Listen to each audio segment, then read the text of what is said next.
في الحياة الزوجية ثمان جزنح خير كثير دكم مش دباغ دق دكم مش دباغ للزوج تجنى وللزوجة زوجنا وللأولاد بيرشنا. ومع ذلك تندل تظهر أحيانا سيخسخ الباغ بعض المشكلات في الحياة الزوجين تجنى زوجنا يقع تندل سيخسخ بروبليم مش الباغ في تحدد يتردد. علينا أن نعرف هذه الحقيقة قبل الزواج وينهر بريتشي نهر بروبليم خائي قبل الزواج زدي الولية.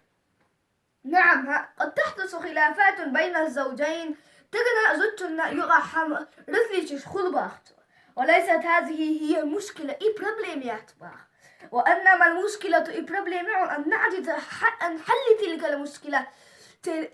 it's بروبليم خائي باخ وين أخذ البروبليم خائي باخ كل بخ الكارج بروبليم حقيقي باخ إيديك دعدير دبا.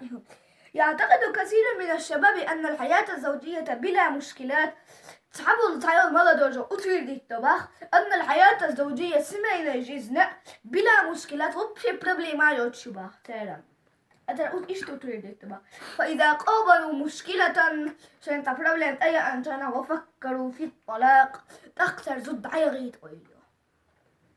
على الشباب ماذا أن يعرفوا خاديس أن الحياة الزوجية سمعنا جزنا رحلة طويلة بيخ نقبهن أج زد عيغي جبيش دلع خلقي تردو ترن إيهم دخل دباخ. وأن السبيل إلى النجاح تنخ مارش والر في الحياة الزوجية هو الحوار ينباخ. بيرش دلي عيغيتي تعبير دوتش تاخ هما غدا تعبير تخرج عيغيتي دباخ. لماذا تحدث مشكلات بين الزوجين تجنى زوجنا يقح بروبليمش هندغ الباخ ديتر من وقت للآخر سيخ بروبليمش هندغ الباخ تجنى زوجنا يقح.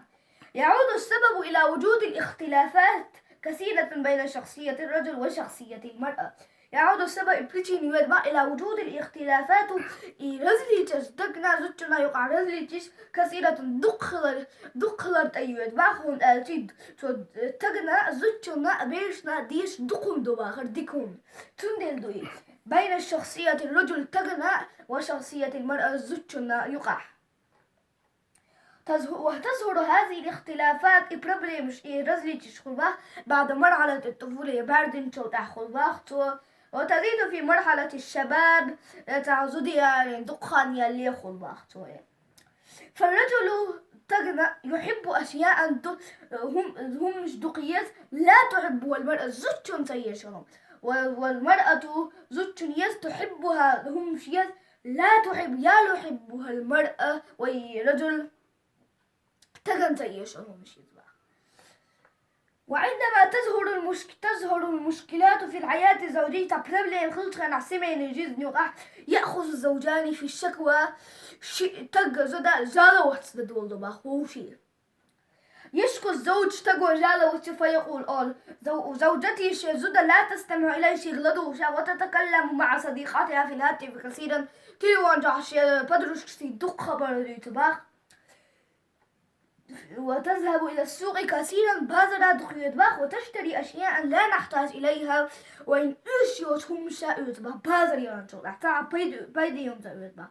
وتشكو الزوجة زوج وجالة وتشتغل فيقول أول باخ فتقول أول باخ زوجي يتكلم طول الوقت في السياسة دقة خينا حستا في السياسة بوليتيكا دق خبر ديت باخ والرياضة سبورت دق خبر ديت باخ يقضي وقتا طويلا خارج البيت أروع الخينح دق أرع قرست في الباخ دق.